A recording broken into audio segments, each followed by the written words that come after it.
Praise the Lord, everyone. Praise the Lord. Praise the Lord. Praise the Lord. Amen. I want to thank you for joining with me as we get together to study Friday's daily Bible study coming from Charlene's Outreach Ministries. Our lesson for today is the sacrifice God accepts. And it's what is not what we would expect. It's coming from Psalms 51, verse 14 to 19. It's in addition to our lesson that we received on last on Thursday's evening lesson. And so this here is a sacrifice that God accepts. Amen. It's a wonderful and powerful lesson. But before we get started, I want to ask if anything is said touches your heart, soul, or spirit, or you have any questions or comments, please feel free to jot them at the bottom of the screen below, and I will get to them as soon as possible. And I would also like to ask you if you would subscribe to my channel that we may get together and join together to study and meditate on the word of the Lord, that we be more proficient doers of his word and not hearers only. Amen. We're going to get ready and get started, and we're going to have prayer. Then we're going to move right into the wonderful lesson. Dear God in heaven, we thank you. We thank you, Heavenly Father, that you are wonderful. And we thank you that you are our counselor. We thank you that you are God Almighty, and beside you there is none other. We thank you, Heavenly Father, that you are our everlasting Father. We thank you that you are our Prince of Peace, Lord. We thank you for watching over us, guiding us, and leading us in your true path of righteousness. We thank you for waking us up this morning with the right mind and our ability to breathe and to see and to hear. We thank you, Father, for giving us activities of our limbs. We thank you, Father, for all that you have done, you is doing, and you shall do in our life. We give you glory and honor, and we bless and praise your holy name. Lord, we thank you for all you do in our lives. We thank you, Father, for going up and down the dangerous highway with us day and night. We thank you for going on our jobs with us this morning as we go forth, and that we are blessing to those we come in contact with, showing who we belong to, whose we are. Amen. By speaking things that is of the Lord, speaking things that is good and edifying to the building up of the body of Christ. Amen. I praise and worship your holy name. We give you glory, honor, and praise, Father. Father, we thank you at this time for opening our eyes that we see and our ears that we hear, and giving us wisdom, knowledge, and understanding from on high, that we may be more proficient in understanding and doing your word, that we may be a blessing to all those we come in contact with. In Jesus' name we pray. Amen, amen, and amen. All right, we're going to get ready and go right into our lesson. And our lesson, Friday's lesson is the sacrifice God accepts. The sacrifice God accepts comes from Psalms 51, verses 14 through 19. And the scripture lesson text read, "Deliver me from blood guiltiness, O God of my salvation, and my tongue will sing aloud of your righteousness.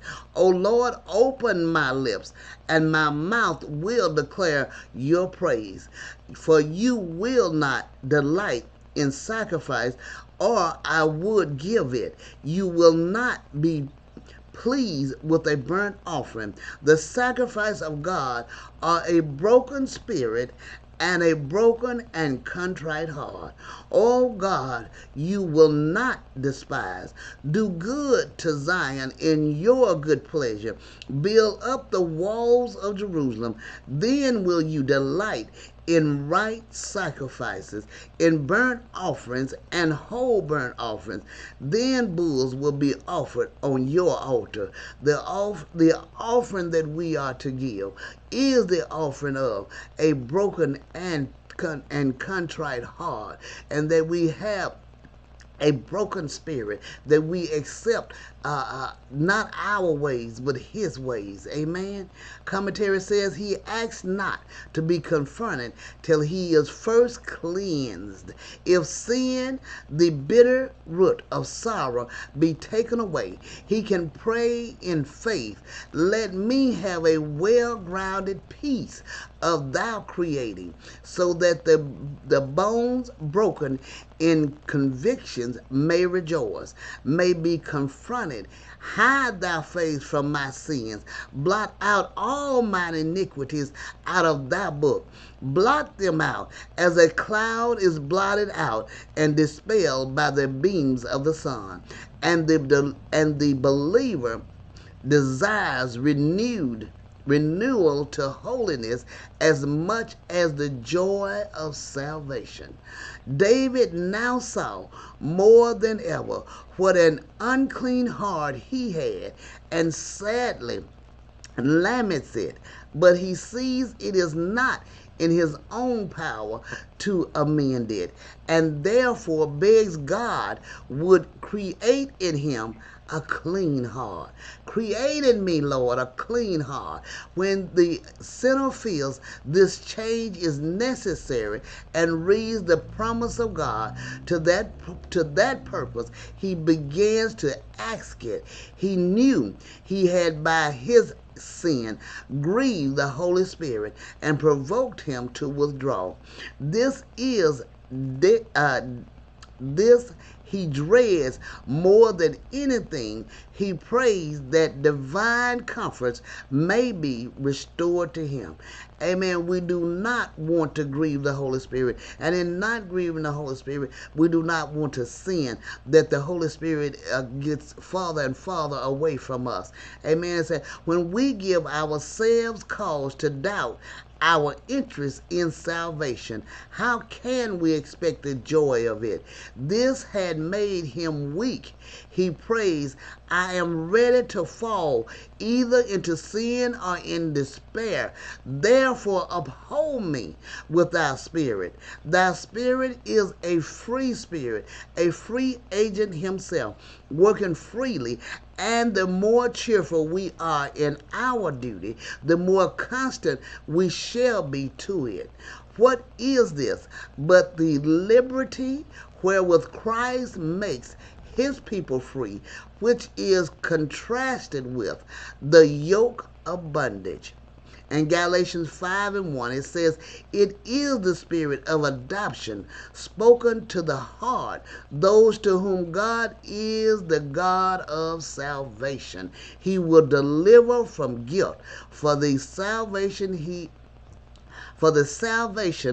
is the God of, is salvation from sin. We may therefore plead with him, Lord, thou art the God of my salvation. Therefore deliver me from the domination of sin. And when the lips are opened, what should they speak but the praises of God for his forgiving mercy? Because his mercy is new and fresh every day. Amen. It's that those who are thoroughly convinced of their misery and danger by sin would spare no cost to obtain the remission of it.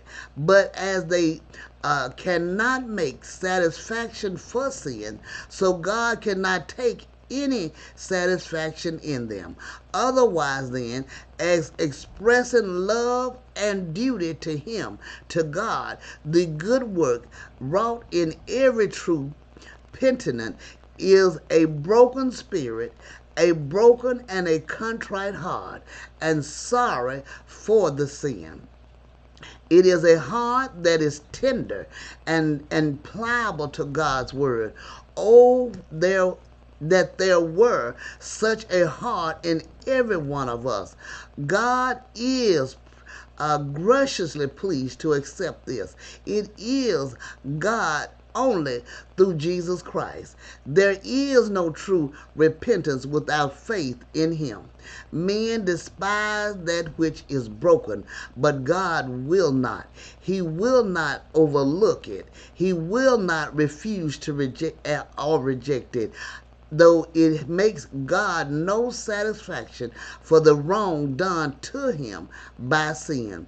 Those who have been in spiritual troubles know how to pity and pray for others afflicted in like manner.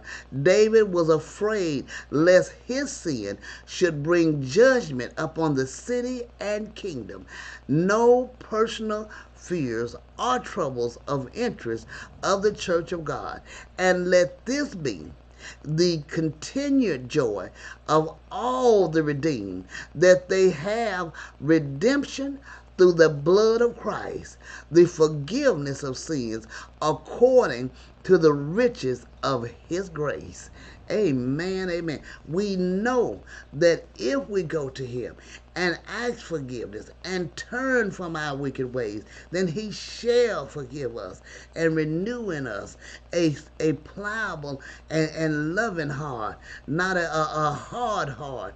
Amen. Let us pray and meditate that the Lord will renew in us a heart for love, for our neighbors, for our co-workers, for our family.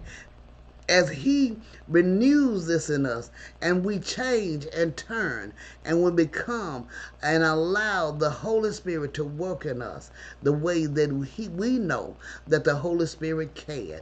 Amen. This is a great and powerful lesson.